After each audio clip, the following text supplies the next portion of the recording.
मीडियानॉमिक्स के फाउंडर सुशील केडिया हमारे साथ जुड़े हैं। उनसे समझते हैं कि उनकी बिग एंड बोल्ड कॉल क्या है इस समय।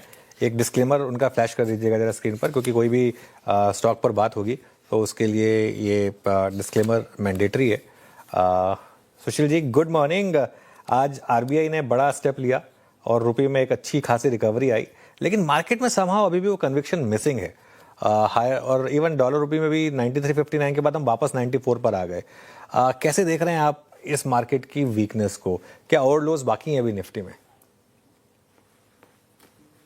तीन बातें हैं इसमें। आपने निफ्टी के बारे में बात की और वीकनेस है कि उस पर बात की, और आरबीआई की यूएस डॉलर पर।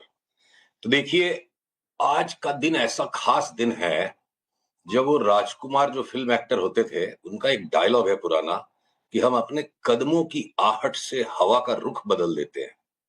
रुपी डॉलर पूरे देश के लिए और स्टॉक मार्केट के लिए इतना इंपॉर्टेंट कॉन्ट्रैक्ट है। समहाउ आपका इंटरव्यू स्टार्ट होते साथ साथ ये मेरे स्क्रीन पे से थोड़ा माउस परेशान कर रहा है, तो मैं स्क्रीन को शेयर तो करें, पर देखते हैं उसको कितना जूम कर पाते हैं। तो रुपी डॉलर में ये जो लास्ट की चाल आई है 90 से 95 की, यहाँ पे एक टर्मिनल ट्रायंगल बना है, और 84 से लेकर के भी जो चाल है वो भी एक लार्जर ट्रायंगल है, और आज ये छोटा वाला ट्रायंगल टूट गया। तो देखिए, आरबीआई का ये जो कदम है जिसके ऊपर लेके लोग आरबीआई को संशय की दृष्टि से देख रहे हैं, बैंकों के साथ अन्याय हो गया, ये सारा गणित गलत है बिल्कुल। कॉमन सेंस से ज्यादा बड़ा कोई सेंस नहीं होता है।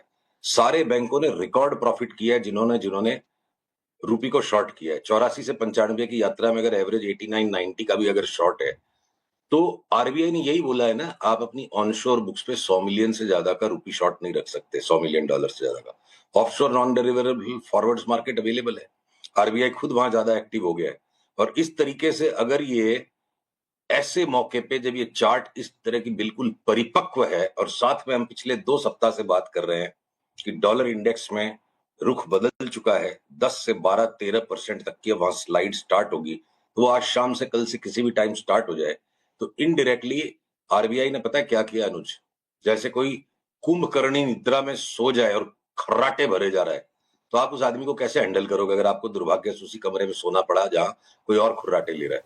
आप उसको हल्का सा हिला दोगे, चेता दोगे कि भाई खर्राटे मत ले।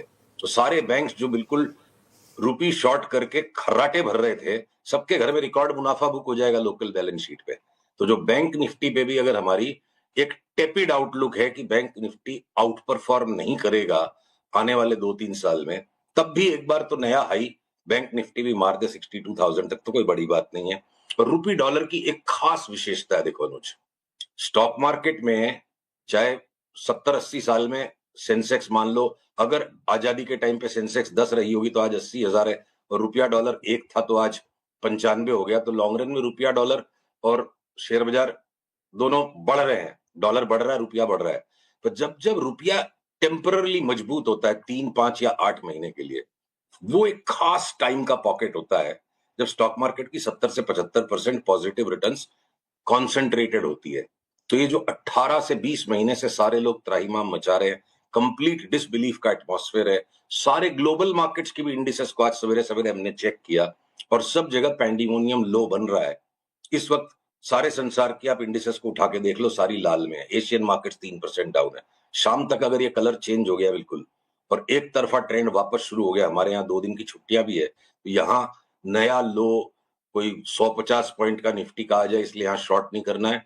हमने बहुत कठोर शब्दों में अपने सारे क्लाइंट्स के साथ लास्ट 2-3 दिन में जो भी हमारी रिसर्च को डिस्कस किया है, चार्ट्स को डिस्कस किया है, कि हम शॉर्ट तो बिल्कुल नहीं करेंगे यार। और जैसे जैसे एक एक इंडिविजुअल स्टॉक में बाई का सिग्नल आते जाएगा, जो किसी भी time flurry of buy signals आ सकती है, हमेशा ही तो होता है। सवेरे सवेरे का सूरज उगने के पहले ही तो, जस्ट पहले ही तो रात सबसे ज्यादा काली और अंधेरी होती है। तो वो कंप्लीट डार्क फियर जो चारों तरफ फैल गया है, और सारी चार्ट्स बिल्कुल उस फियर के खिलाफ पोजिशनड है, तो हम इस भेड़ चाल में शामिल बिल्कुल नहीं होंगे। जैसे जैसे सिग्नल्स आते जाएंगे, आईटी के स्टॉक्स सबसे पहले भागेंगे, वो मैं 2 मिनट बाद आपको एक्सप्लेन कर दूंगा। आईटी के स्टॉक्स, एफएमसीजी, और अगर आप थीमेटिक स्टॉक्स पे चलो तो जो इंडेक्स की इस वक्त हम बात कर रहे हैं निफ्टी की, अडानी के दोनों twins Reliance Jio, Reliance, Larsen and Toubro, ये सारे स्टॉक्स अपने डीप करेक्शन कर चुके हैं। सिप्ला जैसा स्टॉक भी जो एक्सट्रीम डीप करेक्शन कर चुका है। सारे स्टॉक्स में हमारे यहाँ पे पहले से डीप रिसर्च एग्जिस्ट करती है, हम किसी भी टीवी चैनल पर जाते हैं तो सिर्फ अपनी रिसर्च को एक्सप्लेन करते हैं, और इन सब में बाई कॉल्स आने के पेंडिंग पॉइंट्स पर हमें किसी भी टाइम में ट्रिगर होंगे। आईटी स्टॉक्स में इनफैक्ट 4-5 दिन पहले का जो लो बन गया, आज हम उस लो से ऊपर है। इस पैंडेमोनियम में भी आईटी स्टॉक्स पार्टिसिपेट नहीं करें, ये ग्रेव स्ट्रेंथ का साइन है। तो चाहे वो बजाज ट्विंस हो, उनमें भी 20-25% तक की रैली बन सकती है। ये बात हमारी पिछले मंगलवार को हो गई, बाई सिग्नल अभी तक नहीं इरप्ट हुआ है। तो across the board Anuj, index में जो महिंद्रा एंड महिंद्रा लगता है कि शायद न्यू हाई तक न जाए, वो भी अगर एक यहाँ से सिग्निफिकेंट रिट्रेसमेंट दे दे और मारुति न्यू हाई में भाग जाए, तो जो हमने 2 सप्ताह पहले आपसे निफ्टी 50 स्टॉक्स का रिलेटिव स्प्रेड डिस्कस किया था, अब अगर भारतीय एयरटेल में इंडेक्स रीबैलेंसिंग पे गोरे की बड़ी बाइंग आ जाएगी, वो एक जस्टिफिकेशन मिल गया। चार्ट तो पहले से कह रही है कि जब बाजार घूमेगा सबसे पहले भारतीय भागेगा। तो हमारे किसी भी स्टॉक रिसर्च पे कोई परिवर्तन नहीं है, ना तो हमने कभी बाई टुडे सेल टुमारो वाले कांड किए, ना इंट्राडे ट्रेडिंग हम करते हैं या करवाते हैं। सोबर 15 दिन कम से लेके 15 महीने 2 साल तक के व्यूज लेते हैं, और हम बिल्कुल कोई एविडेंस नहीं है टेबल पर कि किसी भी स्टॉक पे कोई भी एनालिसिस को भी बदला जाए। ओके, मीनवाइल रुपी में जो रिकवरी थी वो देखिए बिल्कुल सस्टेन नहीं हो रही है। अब 93.59 से ऑलमोस्ट 52 पैसे के करीब हम अब फिसल चुके हैं। तो सुशील जी, एक सेकंड, आप कह रहे हैं कि बैंक निफ्टी भी नया हाई लगाएगा, निफ्टी आईटी पर भी आप बुलिश हैं। अगर रुपी में बॉटम बन गया तो फिर दो में से एक तो गलत होगा फिर। नहीं, देखिए, विरोधाभास कभी होते ही नहीं है संसार में। एन रैंड के एक फेमस नॉवेल में उन्होंने एक्सप्लेन किया था, फाउंटेन हेड में, whenever you are facing a contradiction check your premises. Premises यानी एजम्पशंस। तो बुद्धि को गलत दिशा में लोग लगा के धकेलते रहते हैं। अगर आईटी अपनी, ये बात बहुत बार हो चुकी है पिछले 15 साल में आपके चैनल पे, 3 महीने पहले भी हमने ये बात की थी, किसी भी आईटी कंपनी के सीएफओ को उसकी सैलरी या बोनस रुपी डॉलर पे सट्टा खेलने के लिए बिल्कुल नहीं मिलता है। उसका काम है time to time appropriate hedges करना। तो अगर रुपया बढ़ गया या रुपया घट गया, उसके कारण रुपी बैलेंस शीट पे, रुपी फाइनेंशियल परफॉर्मेंस पर करेंसी के कारण कोई करेंसी का ट्रांसलेशन गेन होना ही नहीं चाहिए आईटी कंपनी में, नहीं तो इनकी पी रेशियो 2 हो जाएगी। ट्रेडिंग का धंधा करेंगे तो पी रेशियो 2 हो जाएगी। 2 की पी रेशियो किसी की हुई नहीं है ना, क्योंकि कोई सा भी करेंसी की ट्रेडिंग करता नहीं है, हेज करते हैं। फिर करेंसी के मूवमेंट से आईटी कंपनीज का बिजनेस कैसे इंपैक्ट होता है? जब डॉलर कमजोर बढ़ता जा रहा था, रुपी घटता जा रहा था, आईटी कंपनियों की relative competitiveness quarter on quarter बढ़ती जा रही थी। और स्टॉक मार्केट क्या है, पैनिक करके पहले आईटी के स्टॉक्स को बेच देता। आईटी के स्टॉक्स निफ्टी की साइकिल पे सबसे पहले घटते हैं और सबसे पहले बढ़ते हैं। ये क्यों हो रहा है? ये 20 साल से चल रही है साइकिल, जब तक चल रही है इसका आनंद लेंगे, हम इस पैटर्न को ट्रेड करते रहेंगे। तो कॉम्पिटिटिवनेस जब बढ़ जाएगी बिडिंग की, आज के 4 महीने पहले, 5-6 महीने पहले $1 का अगर कोई कॉन्ट्रैक्ट वो बिड करते थे तो उनको 85 रुपया मिलता था। अब $1 का कॉन्ट्रैक्ट बिड करेंगे तो 95 रुपया मिलेगा। तो उनकी कॉम्पिटिटिवनेस बढ़ जाती है बिडिंग की प्रोसेस में, कॉन्ट्रैक्ट मेकिंग प्रोसेस में। तो बिजनेस का फ्लो करेंसी के टूट जाने से ज्यादा सहूलियत हो जाती है। मार्जिन्स करेंसी के कारण चेंज नहीं होते। तो अब अगर ऑलरेडी आईटी कंपनियों ने ठूस के ऑर्डर्स भर लिए होंगे, तो वो फंडामेंटल एनालिस्ट का काम है quarter on quarter order books को, अर्निंग्स को ट्रैक करना। तो जब फंडामेंटल बीटा इनके फेवर में आ जाता है, फंडामेंटल बीटा की मैं बात कर रहा हूं, और मार्केट का बीटा क्या है कि ये लीड करते हैं। तो जैसे ये डॉलर मजबूत होने लगेगा, देखिए एफआईआईस की सेलिंग के कारण डॉलर नहीं, रुपया नहीं टूटता है। एक इतने बड़े राष्ट्र के लिए जो वर्ल्ड की 4th लार्जेस्ट इकोनॉमी भी हो गया है, 3rd लार्जेस्ट भी हम हो जाएंगे शायद 8-10 महीने में, 12 महीने में। तो ऐसे में एफआईआई की बाइंग और सेलिंग से क्या फर्क पड़ता है मैं बताता हूं। एफआईआई की सेलिंग के कारण डॉलर टूट गया, रुपया टूट गया, ऐसा नहीं होता है। तो जब रुपया मजबूत होने लगता है, एफआईआई को करेंसी हेजिंग का कंपल्शन नहीं रहता है, और हमारे मार्केट में उनको ज्यादा मिठास नजर आती है। इसलिए स्क्यूड बीटा है, डिसप्रोपोर्शनेटली एसिमेट्रिक बीटा है।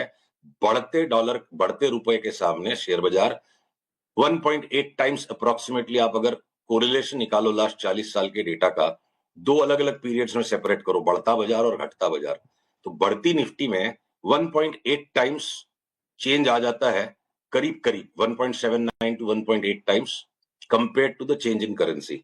तो इसलिए फंडामेंटल बीटा के साथ साथ जो आईटी के स्टॉक्स की निफ्टी के साथ भी बीटा है, वो कंबाइंड होकर छद्म रचती है, और लोग पुराने निकले हुए सांप को लकीर समझ के पीटते रहते, लकीर को पीटते रहते सांप समझ के, वो मार्केट फॉरवर्ड लुकिंग है।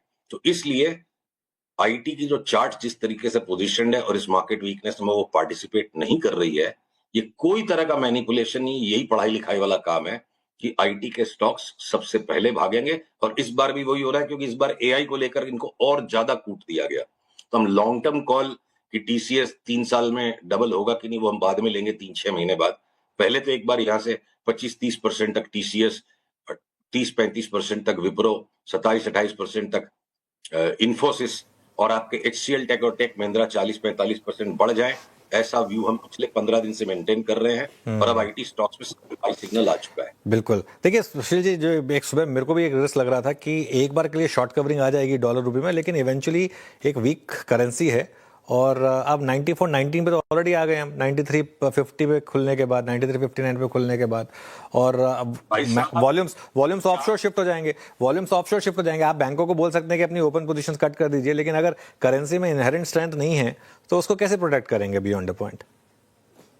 देखिए, हर चीज के ऊपर सवाल तो उठाना हर इंटेलिजेंट इंसान का धर्म है, पर इकोनॉमिक्स की किताब का जो आखिरी पन्ना है, जो कभी छपा ही नहीं, और मैं कई बार आपको ये कह चुका हूं, लोग ये जो पूछते हैं ना, अक्कल बड़ी की भैंस, और मेरा उत्तर ये रहता है कि सवाल गलत है। ना अक्कल बड़ी न भैंस बड़ी, जिसकी लाठी उसकी भैंस। 200 साल के सेंट्रल बैंकिंग के इतिहास में हर स्पेक्यूलेटर और इन्वेस्टर इस बात को अच्छी तरह से जानता है, you never fight the central banker. और इस बार सेंट्रल बैंकर को जो प्रश्नात्मक दृष्टि से लोग देख रहे हैं, वास्तव में वरदान साबित होगा कि इतना बड़ा रिकॉर्ड मुनाफा एक तरफा डॉलर की तेजी के सट्टे पे करके जो इंडियन बैंक्स बैठे हैं, और इस डिसलोकेशन के कारण कि लिक्विडिटी कम हो जाएगी लोकल मार्केट में और ऑफशोरिंग का काम सारे बैंक्स उस अनुपात में नहीं कर पाएंगे, तो सट्टे के इतिहास में पहली बार शायद ऐसा होगा कि रेगुलेटर या एक्सचेंज के दबाव के कारण लोगों का प्रॉफिट बुक हो गया। तो मैं अपनी एनालिसिस को जिस तरीके से चार्ट को देखता हूं, उसको भी बदलने के कोई संजोग नहीं दिख रहे हैं। 95 के नीचे नीचे अगर आज हम बंद हो गए तो ये फर्म ट्रेंड रिवर्सल का सिग्नल होगा, और जो भी आज का हाईएस्ट भाव छपा है उसको स्टॉप लॉस रखकर हमने अपने सारे क्लाइंट्स को ऑलरेडी सलाह दे दी कि आज का जो हाई छपा है या फ्राइडे का जो हाई छपा था, आप उसको स्टॉप लॉस पकड़ लो, और 95 के नीचे नीचे बंद होता है तो डॉलर की तेजी खत्म और रुपया आगे मजबूत होगा। और अभी तो साथ में अनुज इसमें देखिए, हाँ। क्रूड पर भी जो 102 का जो भाव आ गया और जो पेंडिमोनियम बना हुआ है, अगर मैं आपको एक क्रूड की चार्ट मेरे स्क्रीन से डिस्प्ले कर सकूं, और आप ये देखो, पीसीआर से मेरा अनुरोध है कि एक बार इस चार्ट को तो दिखाएं। मैं आवरली में जूम नहीं कर पा रहा, कुछ माउस में डिफिकल्टी है। आज का ये जो हाई है, हम एक्सपेक्ट कर रहे हैं इसके बाद यहां से ब्लैक लाइन में 73 तक कोलैप्स करेगा, फिर वापस एक बार 102 अगर आ गया तो आश्चर्य नहीं है, और उसके बाद हम 53 तक जाएंगे। और उस चार्ट की खूबसूरती देखिए, गोल्ड ने और सिल्वर ने ऑलरेडी ये ब्लैक लाइन वाला पाथ ट्रेस कर लिया। यहां ऑल टाइम हाई से गोल्ड सिल्वर ऑलरेडी यहां तक 72 इक्विवेलेंट क्रूड तक आके, अगली चाल जो क्रूड में बनेगी 72 आके 103 वाली, उसको शुरू कर चुके हैं। तो क्रूड गोल्ड सिल्वर के पीछे चल रहा है, और ये कमोडिटीज की speculative cycle, lead lag effects, statistical correlations, चारों तरफ फियर बना दिया गया।